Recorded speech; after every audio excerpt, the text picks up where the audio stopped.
walang bawal sa akin at wala akong sakit.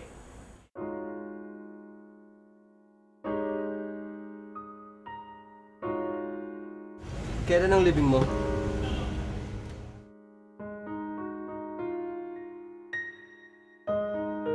The next thing medically is to put him on a respirator so that we can supply oxygen directly to his lungs.